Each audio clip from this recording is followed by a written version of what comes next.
my team and I all went to a Sirius Decision Summit conference. And while we were there, every year they would feature a Return on Integration Award. They would take some team and give them an award for this transformation that they drove. And my team said, someday I want to be on that stage presenting our story for the great work that we've done. Like, okay, that sounds like a deal. So we put a little, like a thing on the calendar that said 3 years from now, we will make sure we're on that stage accepting that award and giving a keynote presentation. We did it. We got to bring up the whole team onto the stage to accept their award. And there were about 4,500 CMOs in that audience. And so it was a moment.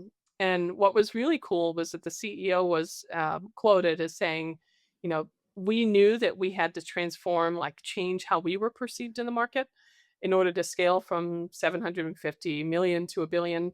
And marketing was the one that led the way with their transformation.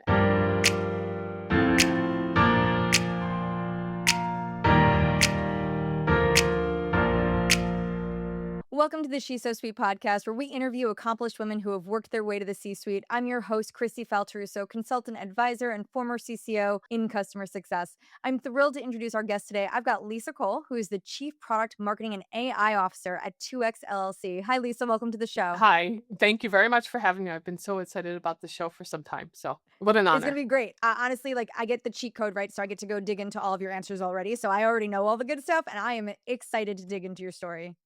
Well, let's get started. All right, let's do that. So let's kick off. Let's tell our listeners a little bit about yourself. So, what do we need to know about you before we dig into your journey? Well, I have been a marketer for more than 25 years, which basically means, sadly, this is going to date me. I have been a marketer since the day when companies actually were asking the question, should I have a website? So that's how long I get that span. When I look back over my career, I have spent a career helping other marketers achieve more, even though it's seemingly they have fewer resources year over year, budgets, fewer people, fewer supporters. It's pretty amazing how that resource has shrunk like through the years. So Yeah. achieving more. I now am leading marketing for a global B2B marketing services firm called 2X. You just mentioned it. And I was a former customer of this organization. It's a very unique model. And the Oh, reason I decided to join the company is I found out pretty quickly that the only way marketing leaders found out about this company was if somebody actually told them about it. oh gosh. You find yourself in a completely impossible situation and somebody hears like that you're actually worried about losing your job or you've got this ridiculous budget cut and then they mention 2x like as a whisper, hey, have you tried this model? And it shouldn't be that way.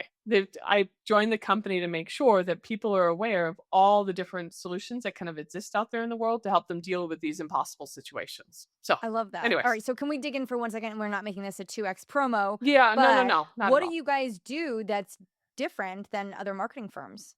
It's a different model. It's a marketing as a service is very different than a traditional agency in the sense that you make a decision to outsource execution, but Got it. to an organization where the people that are doing your work get embedded in your organization.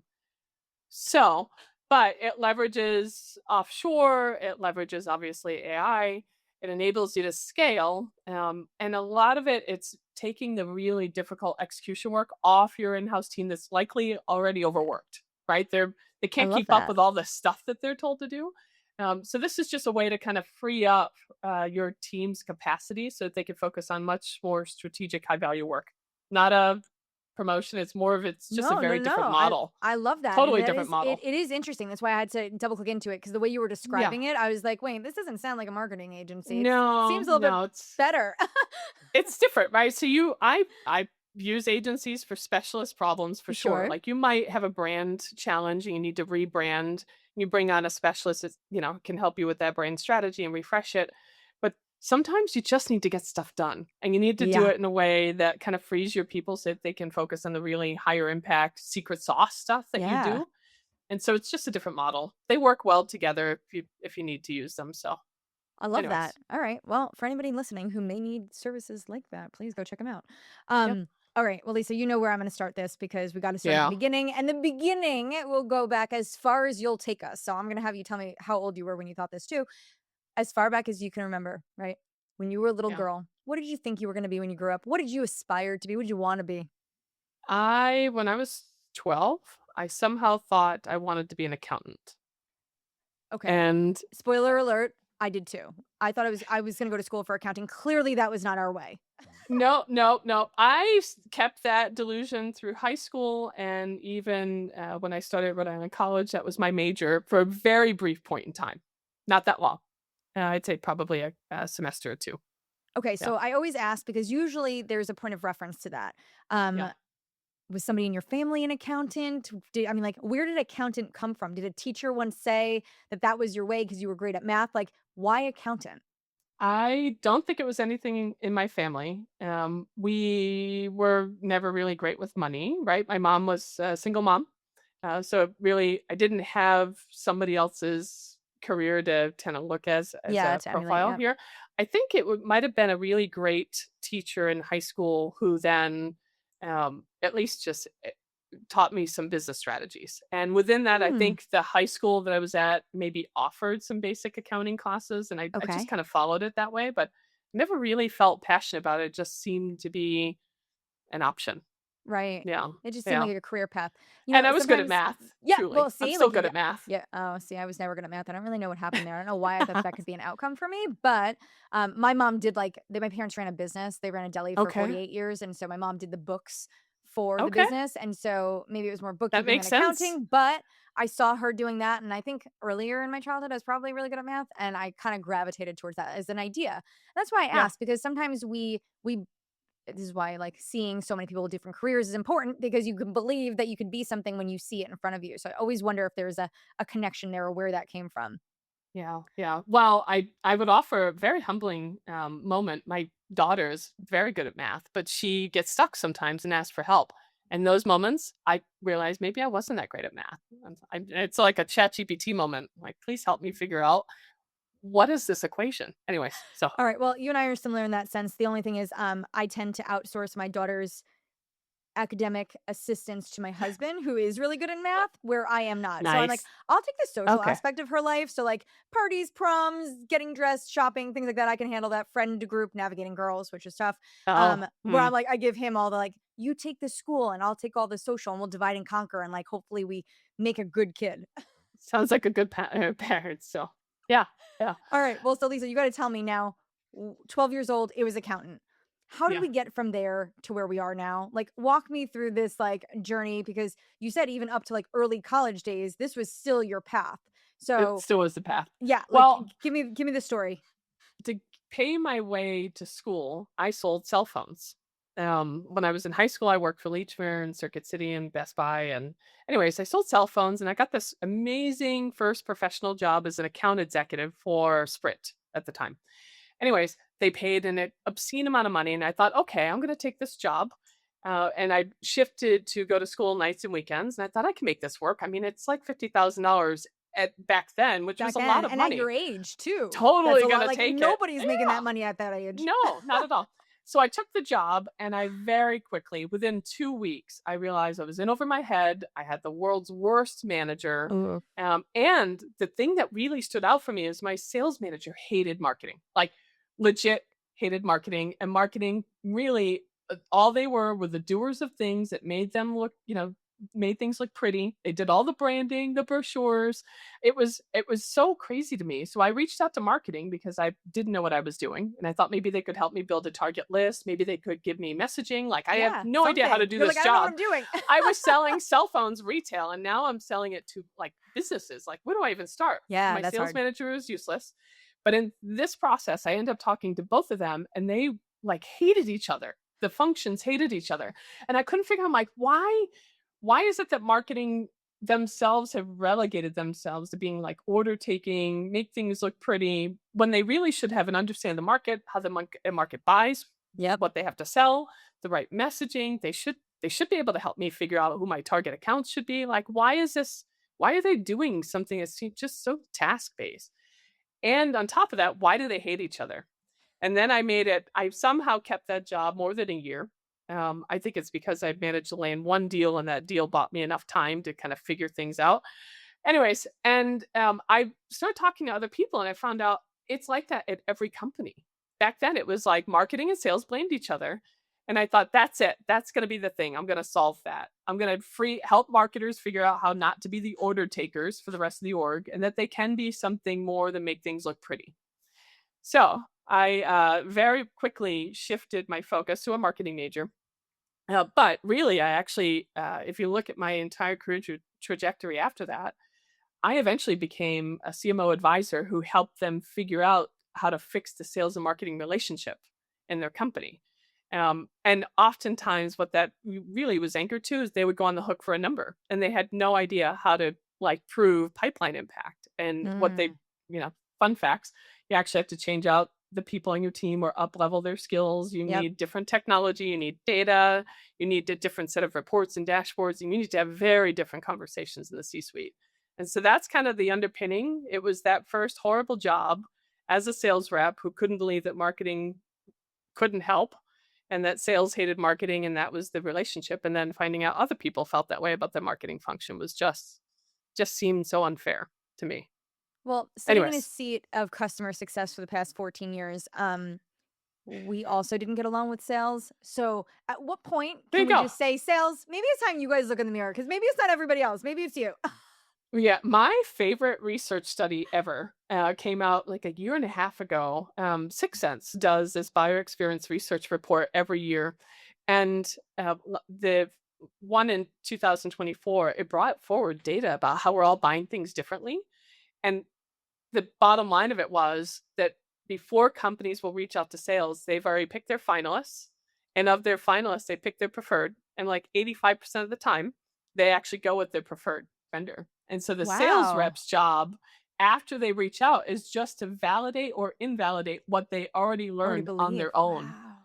So, like, So oh, marketing actually has this more influence in the deal than exactly, sales does. So you're over here thinking exactly. that you're closing all these deals. In fact, I close the deal. I just let you attach your name to it. Yeah, yeah, it's definitely it's interesting, and it wasn't the only study. There were like 3 others the same year that Wow. all said the same thing that, "Hey, look, yes, sales reps used to be the sole source of information at one point. They were brought in really early to help kind of shape and define a solution, but now there are just so many ways, right? Social media, Yeah. search, ChatGPT, I was just going to say communities. AI now is big in that too. Yeah. All the communities that we participate in, I'd Yep. rather talk to my peers and get their advice than try to believe what a brand is putting on their website or a Absolutely. sales rep who's clearly biased, right? This is what's Right. happening. So we're at that moment now where marketing, if they lean into the moment, they should be able to become the market makers of the growth drivers for the company. Because it all signs point to that's what the customer actually expects. So, anyways, Love that. Okay. After we get off this recording, Lisa, I'm going to ask you to point me in the direction of those studies. I'd like to yeah, go I'll read them. send you that. I send it to a lot of marketers to say if you're going to have that conversation on the board about like what's changing, because most people, whether they're marketers or sales, know that something meaningful has changed, right? That they're Yeah. either winning or losing the deal before the customer even reaches out.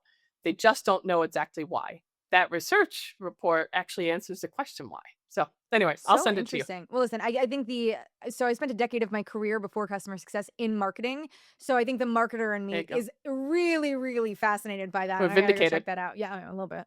Um, So when I where my career started though, when I finally made that decision and the light bulb went off for me, I was on the agency side and brought in as kind of the CMO advisor in these okay. moments. I spent about 15 years doing that, and I got very frustrated by not owning the outcome. So I kept Mm, working with these organizations to transform their marketing, but then as they we'd give over the keys and they'd take over and I didn't get to own the outcome. I could stay in touch and understand the impact that they had. sure. So I thought it's got to be easier going to the brand side and doing this myself, right? So I made the decision to move and work for an organization by a woman that was my one of the CMOs I had advised. And went to work for her to drive this transformation. And in exchange, she promised to mentor me for my first CMO role. Um, anyways, wonderful story. She followed through. She left faster than I thought she would, but she did name me her successor. So I got my first CMO role quite literally because this Wow. woman had invested in me and took a chance on me. So, anyways, Ah, wow. That's a beautiful pay it forward moment. yes, Love yes. that. All right. Well, so this kind of like leads me into my next question here. So obviously your career journey has taken you a bunch of different places. So I want you to Yes. reflect back for a moment. What were some of the most pivotal moments or like the big decisions that you made over the course of your career that you feel really contributed to your long-term success? I definitely think that first move to go from agency to the brand side, meaning making a decision that it mattered to me to own the outcome, Yeah. that was the very first decision. Like, stop consulting, stop advising, do, like, get in the mode and do it yourself. That was one. The second, um, not being afraid of driving what feels like disruptive change. When you started a new company in a new role, um, sometimes you look around and you realize that there's opportunity, but you've got to dramatically change the way that Yeah. that function works. And that's a lot of hard stuff. It's hard conversations you have to have with your peers. Sometimes it means you're making changes to org structure or how many people are on the team. Sometimes you have to sunset and cancel contracts and bring on new tech. And that feels really hard. But my decision to actually lean into those moments has been the blessing of my career. Um, and I do think that that takes some bravery, honestly, because you have to be okay with hard stuff. Absolutely. So Anyways, let's talk about the hard stuff in the first move that you made. So yeah, going from agency to now yeah, in-house as the operator and a yeah. leader, what was the hardest part about making that transition? Because those are two very different roles. There were the very first hard part, and I'll never forget the CEO for calling me out on it, was that it was for a company called Huron Consulting Group's global management consultancy. They're in the top 10, very large organization.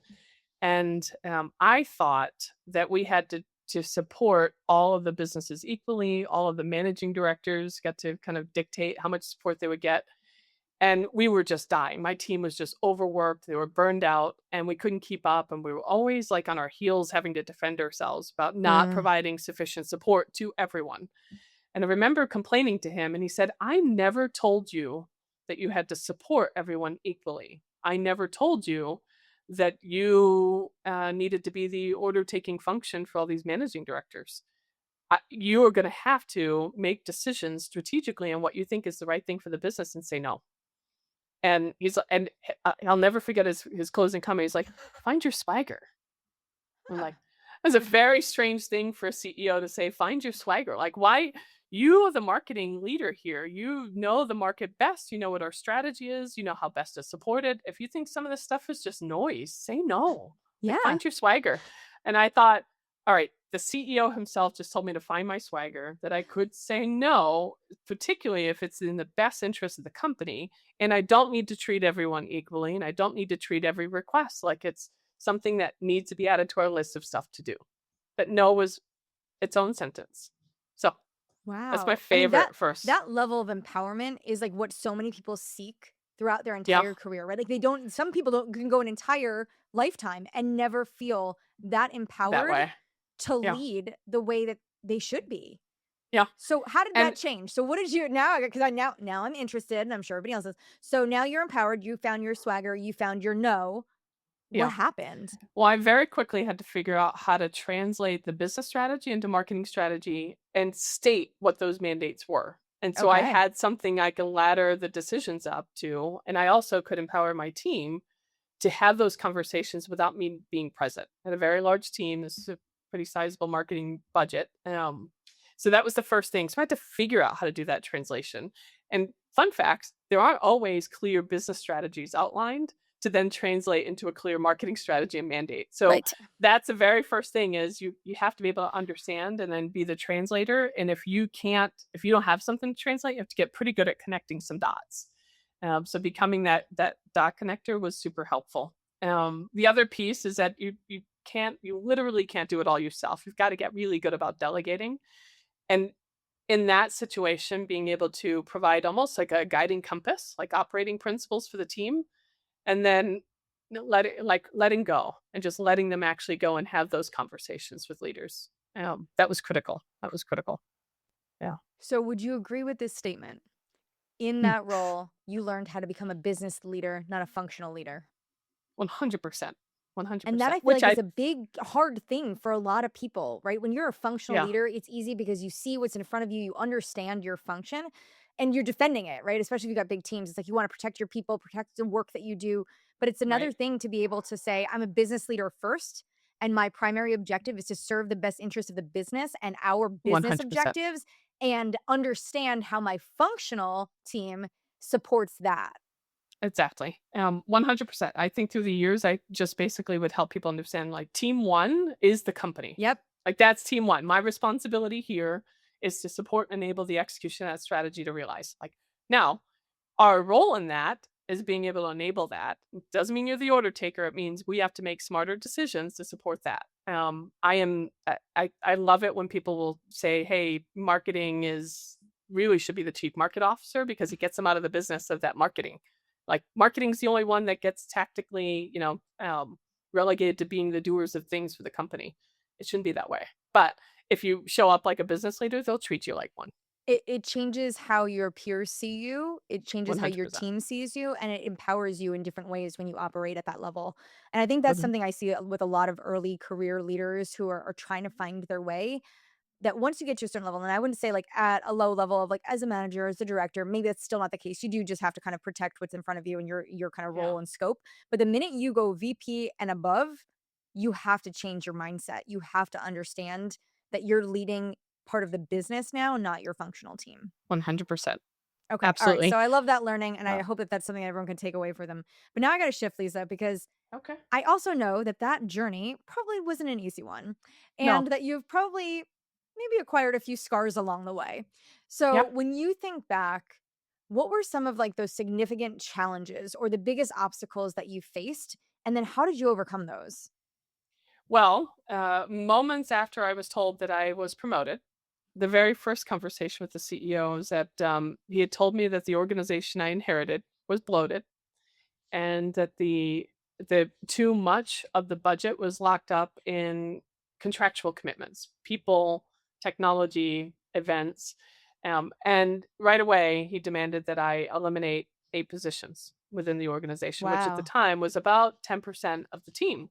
Now, keep in mind these were my peers, right? So before I got promoted, Right. now I'm in this position, and any personnel decisions are always really hard. Yep. They're harder if you've been those of your peers and you find yourself in this position.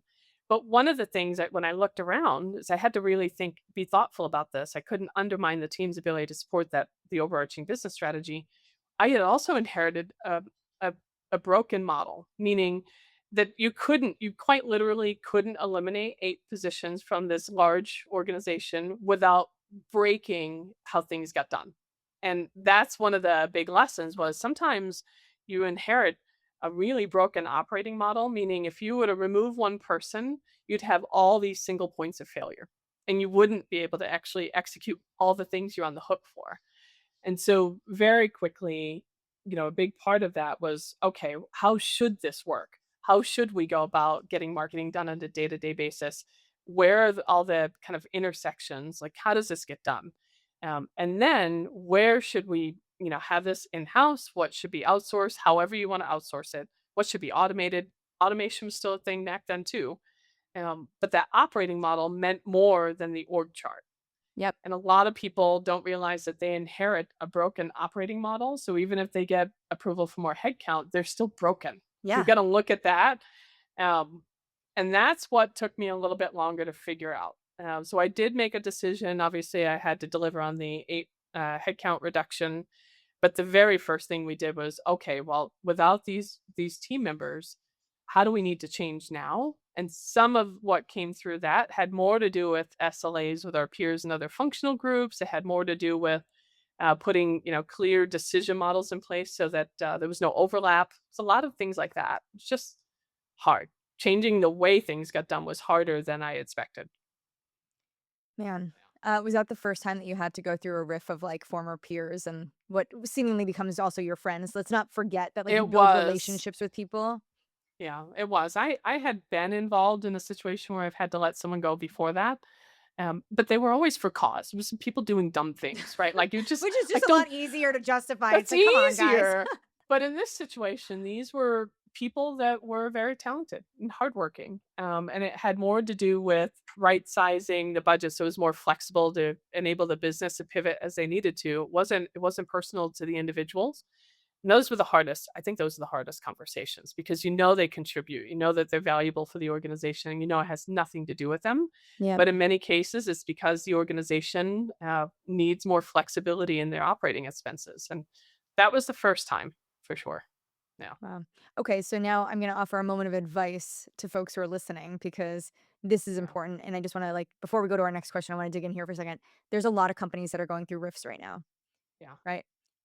What piece of advice would you offer to a leader who's doing this and having to go through this for the first time in terms of how to manage through it, their internal struggles, and like how do you manage through that emotionally, mentally, and then deliver that to people that could be friends. These are, to your point, probably very talented professionals, and you're trying to Yeah. leverage the it's not personal as business, but let's not kid ourselves. Business is Yeah. personal for so many of us, right? It's our It is. livelihood. Mhm. And so what advice could you offer? I think the first and most important piece of advice is treat the people, your people, like you would want to be treated, right? So be as transparent as you can. Go out of your way to support and enable them. If you're dealing with a reduction in force where it's really not about performance, it just happens to be the business dynamic, and you need to drive through that. Make sure that they know that. Yeah. Offer to be a reference for them. Offer to make connections for them. Go out of your way to treat them the way you would hope others would treat you in a very similar situation. It's okay to be human, right? There is such a thing as the grief. There is such a thing Yep. as being the survivor in equations like reductions in force for you. You and other team members are going to be those that left behind. And also, aside from just being transparent and caring for the person that's impacted, caring for yourself it's a hard conversation. Yeah. Like give yourself enough space before and after to breathe.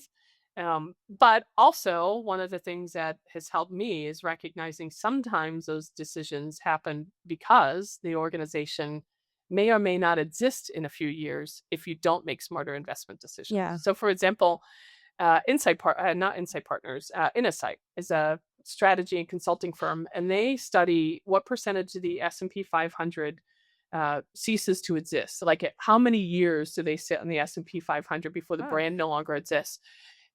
About 2 decades ago, that was about 60 years. Now it's less than 17 years, and it gets shorter, shorter. So sometimes you find yourself in a situation where there's a business transformation, a significant reduction in force. That's likely to make sure that the company and the brand exists 10, 15, 20 years from now. And it doesn't make it easier, but you are making a decision to Yeah. support those that will still be there 10 years from now. Yeah. So there are, it's hard both ways. Um, yeah, yeah, No, that's helpful perspective. I know that there's a lot of folks. In fact, I was coaching someone this morning who is going through that at a smaller scale than what you've described, but it doesn't make it any easier, right? And so, I love the human connection to that, especially in a world of AI where everything feels less human these days. Lean in as a yeah, human. It's probably the best piece of advice there. yeah. Okay. Well, listen, our careers aren't full of doom and gloom. I'm sure you've had some No, success no, along the way. So this is I what I want have. to spend the next couple minutes talking about is, especially as women, I don't feel like we spend enough time celebrating those successes, right? We're always on to the next thing. It's like, great, done, Right. accomplished, next. And I want to be the forcing function here on a conversation where you take a minute to think back on your career and let's celebrate what are some of the proudest moments or the biggest or best accomplishments in your career that we can talk about today. I'm actually going to go back to that same first adventure as a CMO. About a couple of months after I moved into that position, my team and I all went to a Sirius Decision Summit conference. And while we were there, every year they would feature a Return on Integration Award. They would take some team and give them an award for this transformation that they drove. And my team said, someday I want to be on that stage presenting our story for the great work that we've done, and do so in a way where our organization recognizes that marketing was critical to the company's success. Yeah. Like, okay, that sounds like a deal. Let's make this happen within 3 years. We put a little like a thing on the calendar that said 3 years from now we will make sure we're on that stage accepting that award and giving a keynote presentation. We did it. 2 years later, we drove this end-to-end business transformation. What was really cool about accepting the award was that I accepted it with our head of HR and our head of IT, and it was 3 women on the stage telling the Oh, story of this I love transformation, that. and then we got to bring up the whole team onto the stage to accept their award, and there were about 4,500 CMOs in that audience, and so it was a moment. I still have that picture. Wow. I still have the award. That was the first moment, and I give it all to the team. I had the honor of telling their story, but they're the ones that said, "Years from now, we want to do this." And what was really cool was that the CEO was quoted as saying, "You know, we knew that we had to transform, like change how we were perceived in the market, in order to scale from 750 million to a billion." And marketing was the one that led the way with their transformation. And so hearing a team of marketers who had been the glorified doers of things in a management consultancy accept that award, with that being the feedback from the C-suite, Wow. um, was amazing. And what was really cool on Twitter, what was trending was people were putting out pictures of the 3 of us women on the stage, all Ah, I C-suite love officers. that. It was so cool. That was my favorite, truly my favorite moment, I think. Oh, Yeah. I mean, what a powerful story to reflect back on. And you know, every accomplishment you have that will be filled with like, you know, such pride and all these things. It's hard because like that is such a powerful moment because it's also Yeah. not just driven by your own impact, right? It's you, the team that you built and coming from them saying, this is what I want for us. Like we want this. And then being able to get there, like that's so cool. Yeah. Yeah, I And to love have it. all the females on the stage, like, man, That love was that. cool. I and by the way, not at all orchestrated that way. It didn't occur to us how important it was to have so many women in the C-suite and so many women on that stage. We didn't realize that that was going to be meaningful to somebody else. We just knew that we had a lot of hard things to do and we did them together. Yeah. That's probably a piece of advice for marketers. There is no such thing as fundamentally transforming marketing's role in an org without actually playing well in the sandbox with your Yeah. peers. Like you can't do it without HR, you can't do it without IT, especially now. And so that was a big piece. What I'm really cool, what I find that I'm really proud of, that mentor that gave me the opportunity, Yeah. she's now on my team Oh at my gosh. 2X.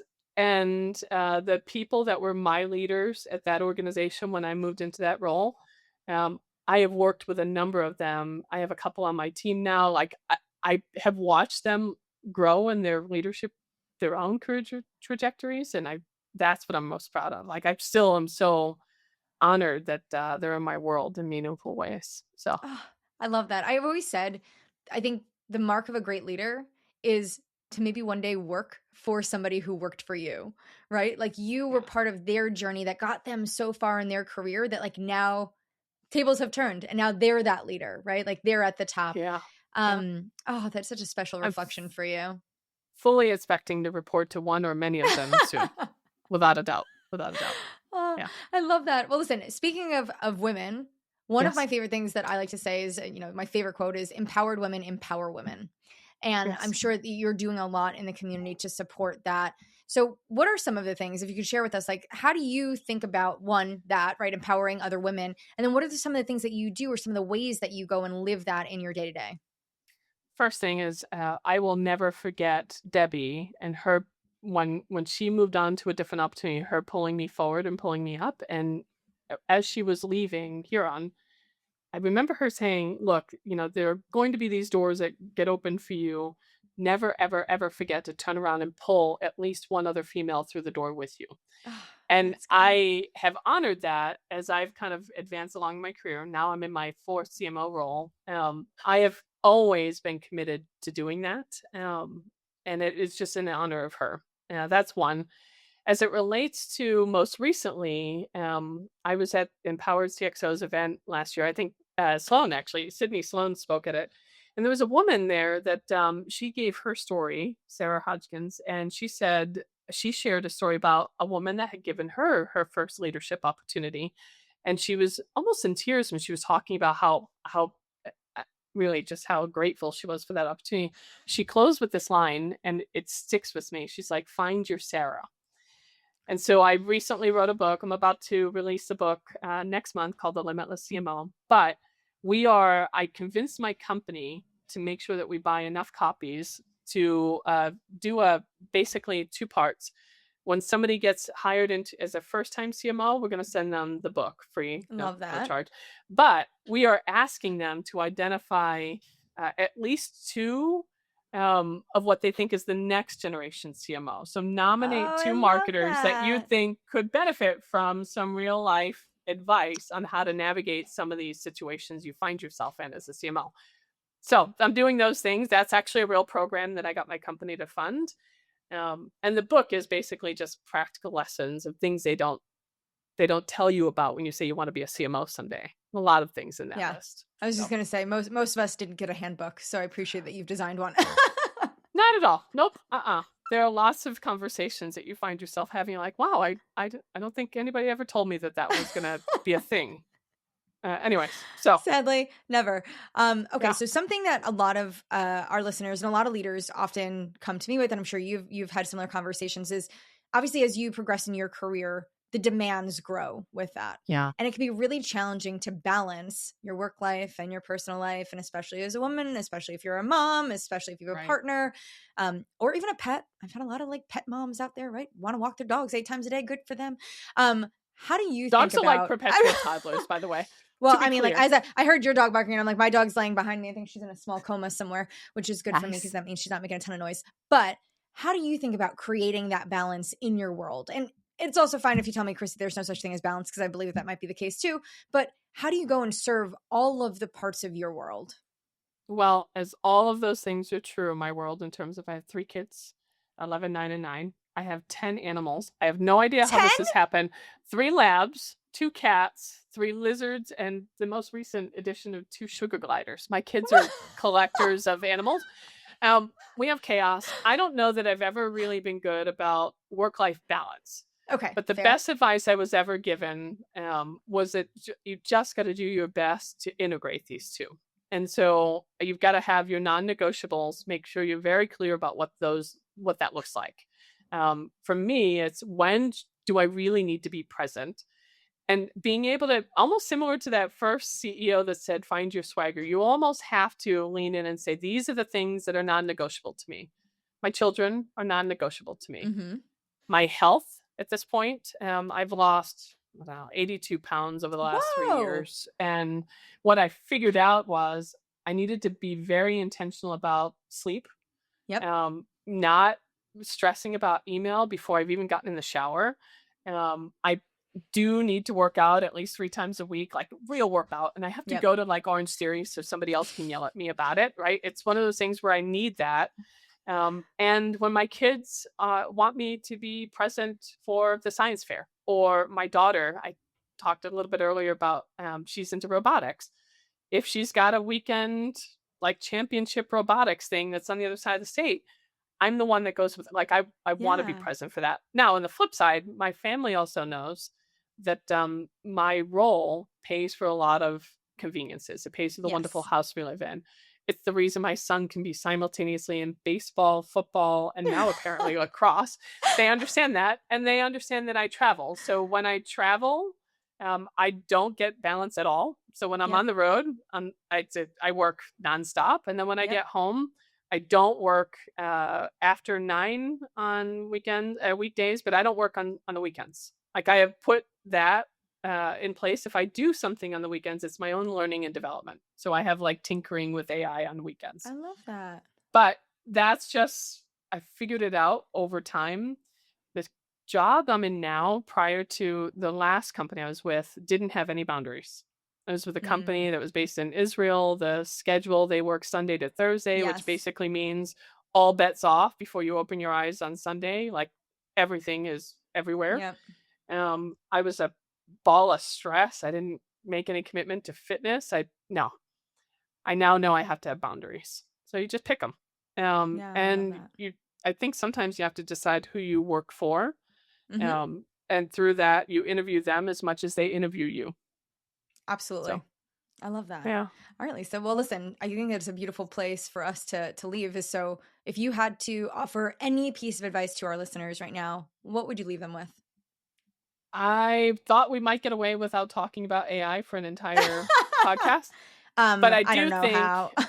if you're in the go to market function now, whether that's marketing, sales, or customer success, regardless of the level that you're at in the organization, do not outsource AI to someone else to figure out. Like you've got to actually you yourself have to understand it and be a user of it. Don't let somebody else architect what your future looks like, because the next 18, 24, 36 months, all of our realities will look wildly different. Yep. Lean in now. Don't if you're a CMO and you think that your team has got it, you are in trouble if you don't actually have a solid command of it yourself. So, Lisa, I think that is beautiful advice to leave us off with. It's very interesting that you said that, because I think that we're going to live that reality even a lot sooner. There are yeah. folks that are hiring leaders right now, and AI is very much a requirement that they have Yeah. some ability to talk about impact they drove or innovation that they're creating Yeah. themselves, not their teams. So I Yeah. think that is really sound advice, and I don't believe that there will ever be a conversation I'll have that doesn't involve AI. So I'm not surprised that that's where it went. But that said, Lisa, thank you so much for your time today and for sharing your story with our listeners. It was really great to spend some time with you and to hear kind of where your journey took you. Yeah. Well, we'll have to talk someday about the accounting thing we had in my, common. my accounting journey Um, lasted literally probably 3 classes my freshman year of college before I transferred to communications, which then led to marketing. So, and a daughter in STEM, so we'll and a have to daughter in stay STEM. connected. Yes, yes, yes. I love I'll that. look forward to it, and I will, as she gets older, I'll make sure she watches these episodes too. Oh, Thanks so I much for the love that. opportunity. Oh, Lisa, this was wonderful. And to our listeners, if you've enjoyed this episode, please rate, follow us on Spotify, Apple Podcasts, subscribe on YouTube, connect with us on LinkedIn. And until next time, we'll see you soon. Hi, guys. I want to share a bit about an organization that I support called Wednesday Women. They're on a mission to increase the visibility of executive women leaders that you should know, learn from, and be inspired by. On LinkedIn, they share the profile of 2 amazing women each week, on Wednesdays, of course. And now just imagine if we all followed, amplified, and nominated the women that we want to see more of. Their initiative provides examples of women CEOs, founders, sales executives, technical leaders, and so many more. By supporting Wednesday Women, you'll see more of these professionals in your social feeds, of course, but also on stages, podcasts, and panels. If you're interested in learning more and supporting their initiative, head over to www.wednesdaywomen.org or follow them on LinkedIn.